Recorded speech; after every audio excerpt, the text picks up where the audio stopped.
Hello, welcome back to Legal Eyes.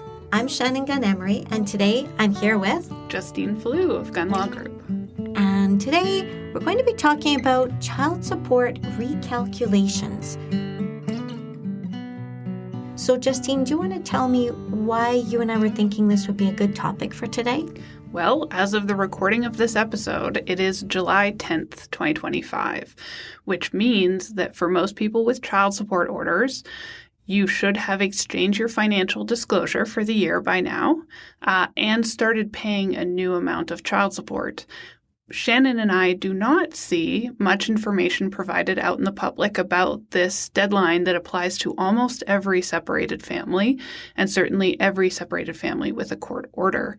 So we thought today would be a good time to make a podcast about it because we want to see this information out into the world. Yeah, and I think sometimes people take the approach of the ostrich. They're just going to bury their head in the sand and not think about it. Is that a good idea? Almost never. It's very much a difficult topic to be talking about. Certainly these issues, they show up at the start of a file before we ever get involved or at the end, and you've already been through your big, long divorce. Now you have a court order, and you're told that you have to keep going and recalculate everything all over again after you've been through a massive process. The language that we used about recalculation is also not the most obvious thing. And I think it is very tempting to throw your court order into a drawer and try to forget about it and think, I'm just going to pay the amount forever and not spend any more time on this. So why would that be a bad idea? Oh, boy. So in Canada, child support is supposed to be in line with the parent's income.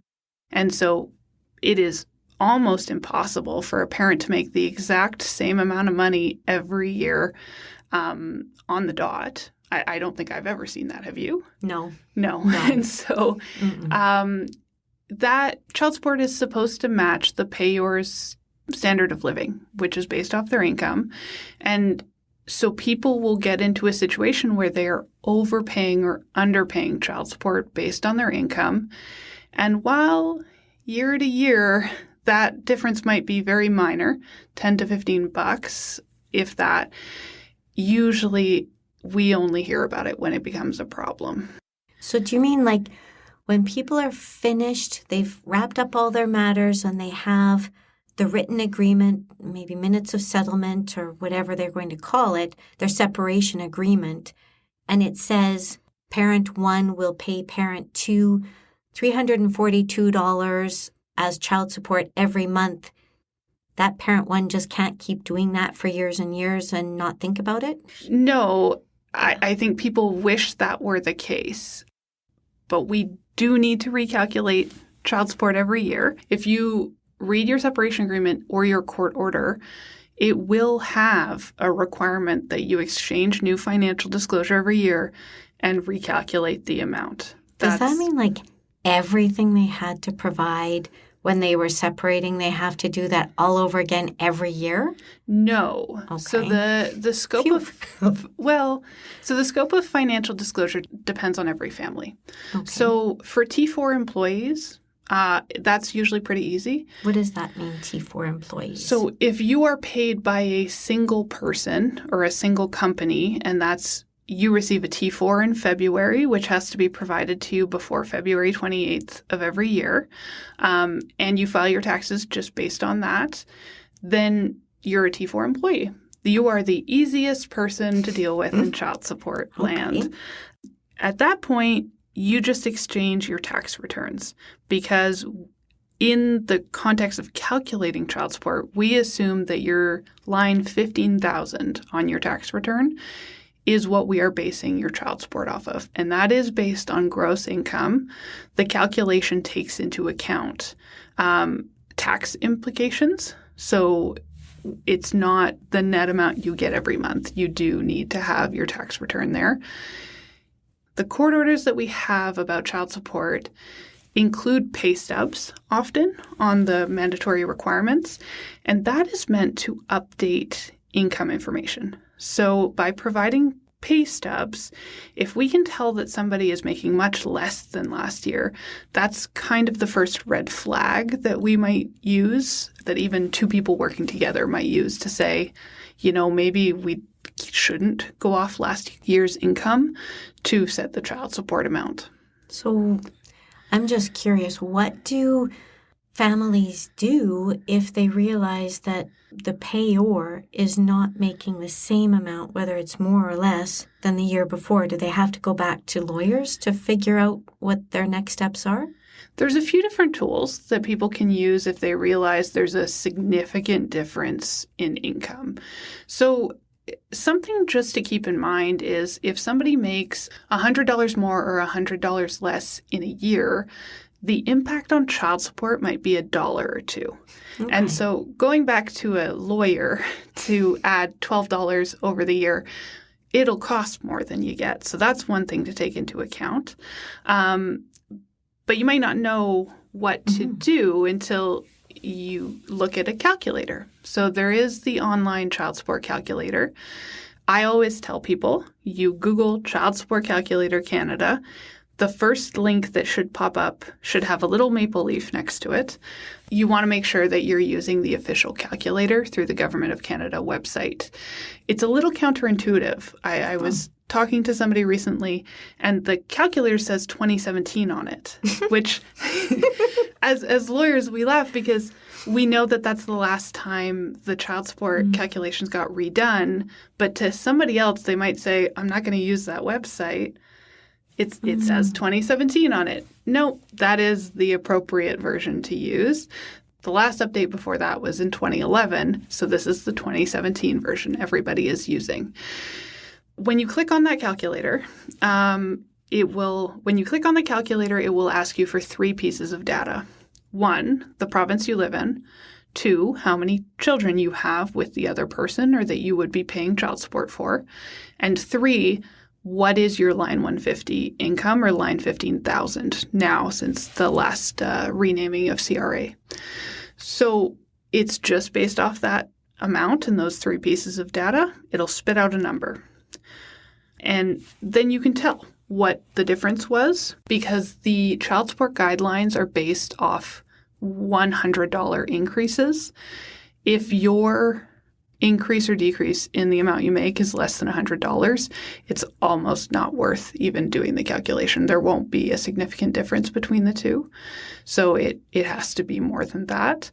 And there's a problem with scale in that the more money you make, the less the income variation will impact the child support increases.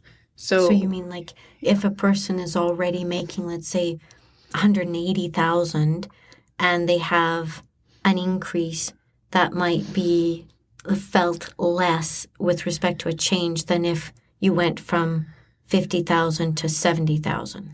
Yeah, my understanding is it's kind of like marginal tax rates. The government doesn't want someone to be making more and then lose all of that gain through child support. Otherwise, no one would have an incentive to keep earning more income. To keep working hard. Yeah. Okay. All right.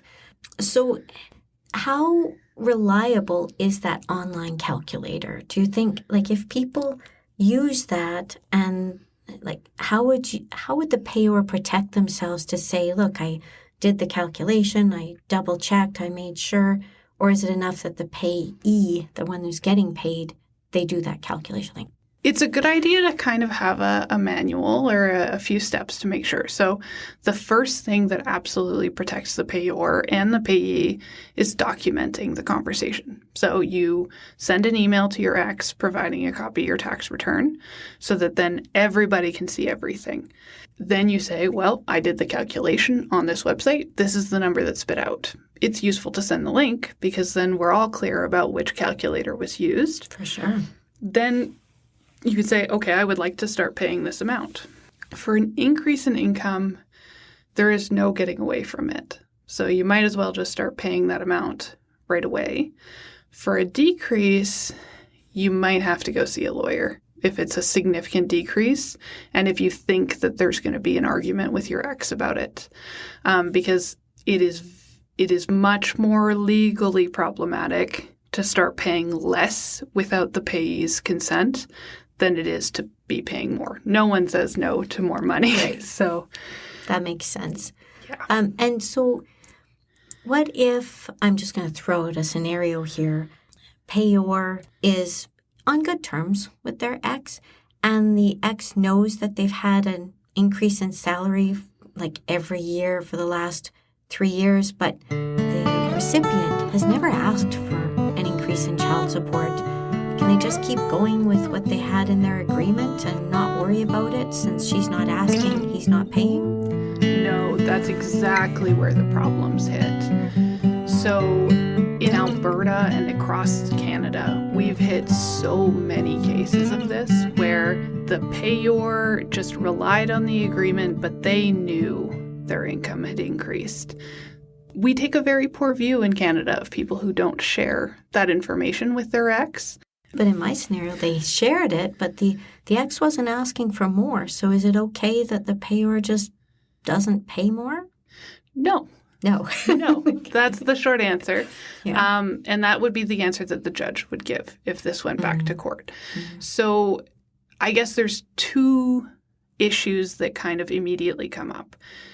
One, it depends on where they were at with the increase. If somebody is paying child support in accordance with an income of $200,000 and then they start making a little bit more, like we talked about before with that like a scale problem, how much more money child support might be. Like if you're already paying, for example, like $5,000 in child support, how much more does an extra $100 really get for the children's standard of living? I'm going to assume anybody under that is in a different situation. What the main problem, and it's called the informational disadvantage. So the payor has access to information that the payee does not have. And for as long as that informational disadvantage exists, you can go back in time to readjust it. So it's when the payee sues that it becomes a problem. So what if people like stuck with the agreement for like 8 years and the increase has been going on year after year, and now there's a huge amount owing? Couldn't the person just go and say, well, like, I can't pay those arrears? Like, that's way too much. I can't do that? No, and rescission is what that is called. But at that point, my first question to somebody who walks into my office who says that this has happened is the foundational question. It's, did you provide your financial disclosure every year, especially if there's a separation agreement or a court order? If the information was provided on time, and this is what we want to encourage people to do, then if the information was provided and the payee, the recipient, decided not to do anything, then it's cut off. They're not responsible for retroactive child support adjustment. So you want to ask, have you been doing this? Sadly, it's so rare for people to do, and they will get in trouble for keeping the same payment for 10 years. And that is a red flag. Even if the payee wasn't asking? Oh, whose or obligation is it? It's always the person who pays, whose obligation it is to keep that income disclosure updated. Every once in a while, we'll get into problems with, but the other person didn't give me their income. Technically, it's a reciprocal obligation. Both the payee and the payor are required to exchange the disclosure, but the payee has nothing to lose by not providing that financial disclosure. The payor is the one who stands a significantly higher risk, and that's where we get in trouble. The Supreme Court had to deal with this in a case called Colucci and Colucci in 2021. That person didn't pay child support for 15 years and went to Europe for 15 years during that time. Oh, yeah, he must have had a great vacation. He claimed to be caring for an ailing parent, but couldn't provide any proof that he was doing that. The initial child support order was granted without his participation. So in Canada, when somebody doesn't show up, we make a best guess on their income. And we use what's called the adverse inference. The adverse inference is a concept that says we're going to go off the best information we have. And because we know a payor has an interest in hiding money, we're going to be very optimistic about how much they make. Ooh. So if you're a pipe fitter, for example, that's a very Alberta example. Mm-hmm. We know that the salary range is between $120,000 and $170,000 per year. I'd say that's fair. We will take $170,000 until you provide us with financial disclosure saying the opposite. Because if everybody could get out of paying child support by not providing financial disclosure, no one would do that. Getting to this issue of what happens when 10 years worth of child support arrears accumulate, it's the same issue. The court can't erase all of that time because then no one would pay child support. Everyone would wait until it was at $200,000 and then they would claim that they could never pay it off. That was like in Colucci? Exactly like Colucci. It was $178,000, I believe. Oof. And the court said cutting off those arrears, erasing them, not because, like, there's two methods of reducing those arrears. One is trying to say that I made less money. So it's trying to seek a retroactive downward variation. That's hard to do because you have to explain why you didn't bring it up when it was happening. Yeah, and you weren't even there to begin with, and you weren't participating, and yeah, you kind of look like you're hiding.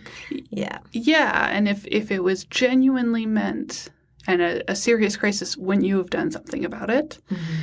the second means is rescission and saying basically, I did owe that money, but I there's no world in which I can pay. And that's meant to be an extraordinary remedy. It's the highest possible threshold in this context. I think the examples that are available right now are things like life sentences in jail. Okay. I think Really? literally getting hit by a bus, I think, is one. It's becoming quadriplegic so that there is no world in which the income of that person will ever be enough to pay back the arrears. Like they calculate out how much time you have left to work, and they try to say, well, is it realistic that this would ever be paid off? It's a very high threshold because as a Canadian society, we cannot afford to let people walk away from their child support obligations. So is there, I mean, I know the answer to this one, but I think it's important. Timeline, like when should this exchange of financial disclosure typically take place? Let's maybe start with people who've never gotten a court order or Sure. a separation Yeah. agreement, because those people call me all the time, Yeah. and it is very important they get information. The best time is now. So this is usually the do not pass go, do not collect $200 conversation. Definitely not collect $200. It's going to affect you on child support. No, this is a send your tax return today, because every month that passes is a month where it could get worse. The best time to start paying child support is today, as soon as you can get access to those numbers. And one thing I hear all the time is, well, but she hasn't sent me hers. Yes, I hear that all the time as well. And there are complications when both parents have close to 50% of the time. But what it means is you're both payors. So you both have those obligations now. If somebody doesn't send me theirs, it's different depending on which role you have.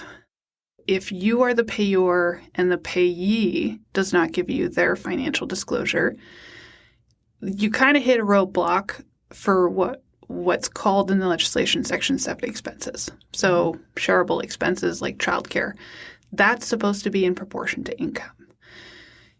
If you are the payee and the other person won't provide their financial disclosure, you might have to bring them back to court if they really won't insist, but they are the ones running the legal risk at that point. Those are all very difficult issues when we're talking about more than 6 months. The court itself has decided several times that if the retroactive amount of time exceeds 6 months, we are going into we're stepping up the process and saying we need a hearing or we're going to need a trial, because this is where it gets very complex. And that's why you said best time to disclose is today? Yesterday, ideally. And that was for people that you said don't have an agreement. Don't have an agreement. Then we move into agreements that have, or court orders that have set timelines. Mm-hmm. It's not unusual for parents to agree to maintain a certain amount of income or payment threshold for a period of time, even longer than a normal 1-year recalculation. Every once in a while, you'll see a couple who is trying to sort through the immediate aftermath of divorce. And so they agree that for a certain period of time, this person is making X amount of money, the other person's making that. They're going to use the child support differently. So always best to read your child support order or agreement first. That's the starting point. Yeah. And then, and I think this is where it gets messy, then you have to recalculate depending on the date set out in the court order. So just nuts and bolts. Mm-hmm. Say, for example, the order says you shall exchange your financial disclosure every June 30th. When do they actually have to do the exchange, and when do they have to do the recalculation, and how far back does that go? So do you want to exchange it a little before June 30th and then start the calculation for July 1st? I usually tell my clients to put in a yearly calendar reminder into their phones. And I think the last time I told a client to do it, I said to do it for June 15th. Mm-hmm. Essentially, we're given until June 30th because that's the 2 full months after you would have filed your taxes to CRA. Right. So they don't make it April 30th because that's technically how long people have to file their personal income taxes. I've seen recently people try to modify this by saying June 1st because the classic court orders that we have say they exchange by June 30th and then start the new payment on July 1st, which is a statutory holiday. That's a weird thing that we did as a society, isn't it? Yeah, it is. It's a little strange. And so 12 overnight hours is a weird thing to decide that people will do. Ideally, you want to give you some time for you and your ex to talk about it and come to an agreement on what the payment's going to be. And like you said, document that conversation. Yes. So follow up with an email like, as per our conversation today, I've disclosed to you my tax returns and we did the calculation together and we've agreed that this is how much I'm going to start paying you as of July 1st. And often that feels really awkward to people. I have occasionally recommended playing dumb. And so just saying, I'm just checking for my notes. I'm just confirming we agreed my income is just what it is on my tax return, and I'm going to start paying X amount on this date. We good? And I mean, the Saskatchewan Court of Appeal, I think, found that a thumbs up emoji was enough to say it was an agreement. It can be as simple and as kind of low key as that in terms of making it, but you keep that screenshot and you keep it in the cloud and on your email and you make sure you don't lose it. Print a copy just in case. Put it in a safe deposit box. Yeah. Do those things, which brings us to never pay in cash. Never pay in cash, never pay in cash. Always keep a record of the payment schedules and the payments that have been made. If you pay checks, take pictures of checks. Just so many times people have gotten burned with that. And it's well meant, but it just, you need to have documentation. And if you go through maintenance enforcement, they would have a record, right, of every payment? Yeah. So maintenance enforcement is a very interesting agency. And I think people are scared of it sometimes. Well, I hear a lot of people scared of it. Right. They'll take your license if you're not paying. Which is true. Yeah. At some point, every province in the country decided it would be a good idea to take the burden of enforcing child support off of mostly women. Let's be real. There's a feminization of poverty is a real concept here. Maintenance enforcement is value neutral. So it doesn't really cost you anything if everything is going well. Where you start getting into trouble is where you stop paying or you pay late or you refuse to provide updates that maintenance enforcement is asking for. Otherwise, it's essentially a bank. You pay them, they pay your ex. And they keep records for decades that are all on the portal. And they'll manage as much as possible all of the administrative work of tracking all of those payments and recalculations. Okay. Well, so if you had one piece of advice for couples who are trying to figure this stuff out pretty much on their own. So there are resources available for people who want to get more information about this without paying for a lawyer. If you're getting a link to this podcast because we represent you, we're probably also hoping that this will kind of shorten the amount of time that you have to spend paying us for this legal advice. Oh, but it's not legal advice that you can sue us for. I just have to put it out there. There is a caveat. You cannot rely on this as legal advice. If you really want to rely on it and sue us, you have to hire us first. Okay, go ahead. There's some excellent, top-notch legal information available through the Centre for Public Legal Education of Alberta. They have some resources on child support, parenting, all kinds of financial matters and legal matters on their website. Some are through PDFs, some are through just web pages. They have excellent resources that are plain language resources for people who can't access a lawyer or even who do and just want a primer. That's an excellent resource people should check out. The second one is the Parenting After Separation course. I think that puts people on a level playing field with respect to what's going to happen in a legal separation. I don't know about you, but every once in a while I get a file where people have been separated for a long time and have fallen in some bad habits. That can kind of provide a reset, is the Parenting After Separation course. For sure. So there's also a great resource in Edmonton.